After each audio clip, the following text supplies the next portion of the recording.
Do you suffer from excessive hunger, weight gain, increased belly fat, low blood sugar symptoms if you're not constantly eating, fatigue, especially in the mid-afternoon, cravings, irritability, brain fog, excessive brain chatter about food, elevated fasting insulin levels, prediabetes, fatty liver disease, or cholesterol issues, inflammation, symptoms of excess testosterone like hair loss in your crown, oily or acne skin, or excessive hair growth on your chin or underneath your belly button, symptoms of excess cortisol, like always feeling wired and tired, or symptoms of reduced effectiveness of your thyroid hormone, like constipation, weight gain, fatigue, and always feeling cold. Hey everyone, Dr. Ashley here. Today we're going to talk about the number one hormone that I find is not working appropriately in most of my patients and why it causes so many of the symptoms that make you feel like crap on a regular basis.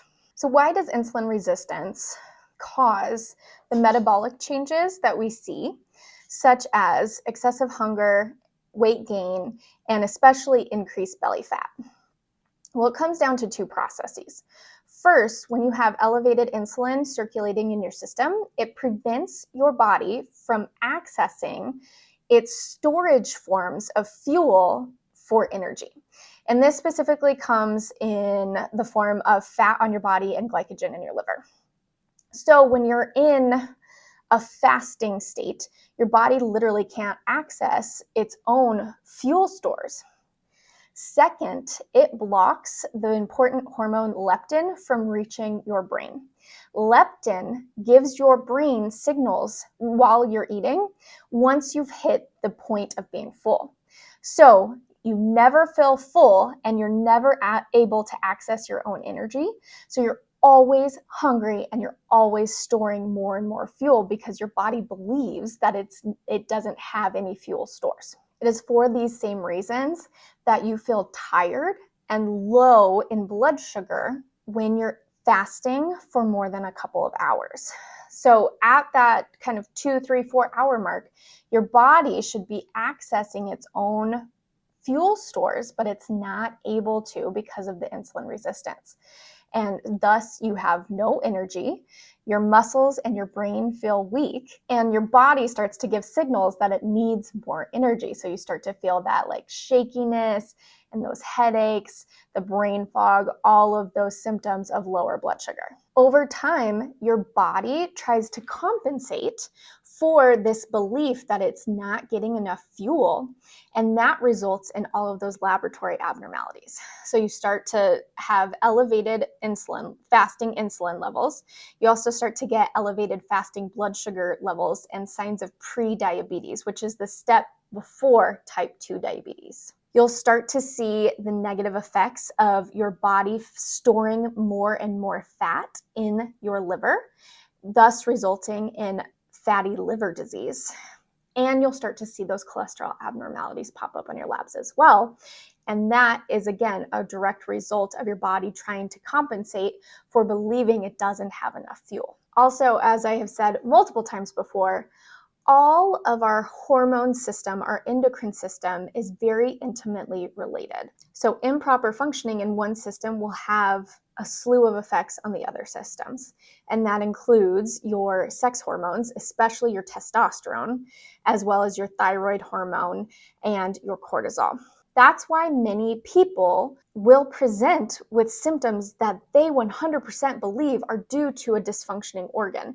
So they feel that their sex hormones are off or their testosterone has to be way elevated because they're starting to see signs of excess testosterone, like thinning of the hair on the crown of the head, excessive oily skin and acne, or abnormally dark and thick hair growth on their chin or below their belly button. Or they're having all of the signs of hypothyroidism. They're having constipation, they're having fatigue, they're having excessive sleepiness and excessive intolerance to cold, they're having those skin, hair, and nail changes. Or they're having symptoms of abnormal cortisol levels. So they're not sleeping well. They're always feeling wired, stressed, over-energized, and just exhausted. But their labs keep coming back normal. Why is that? And that is because of insulin resistance. So your body is still producing the correct hormones, but the insulin resistance is not allowing the body to utilize those hormones appropriately. So how do we reverse this process of insulin resistance, or the process of your body ignoring insulin? And the answer is to give your body a break from insulin. The longer your body can go without seeing insulin will allow it to resensitize to insulin and its signals, and thus renormalize that hormone system. This is done in two ways. First, you have to lower the total amount of insulin that your body sees when you consume food, and that's by making appropriate food choices. The second way is to reduce the amount of time that your body sees insulin, and that is done through intermittent fasting. There are several other lifestyle factors that also help reduce insulin levels and thus resensitize your body to that.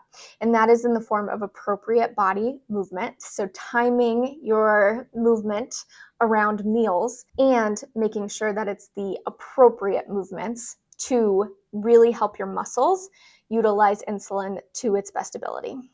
It's also removing toxins from your environment, and it is the appropriate use of some safe supplements to just help your body resensitize even more. So if you want more step-by-step guidance on exactly how to resensitize your body to insulin so that you can start to lose weight, improve your mood, increase your energy levels, sleep better, and just feel better overall, you have to check out my Insulin Reset program.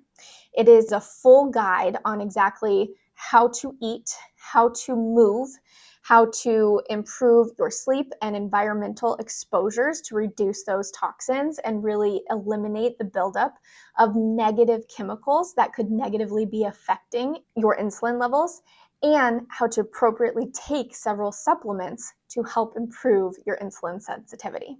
Make sure to head over to my website at selfhealingdrashley.com/insulin reset to learn more.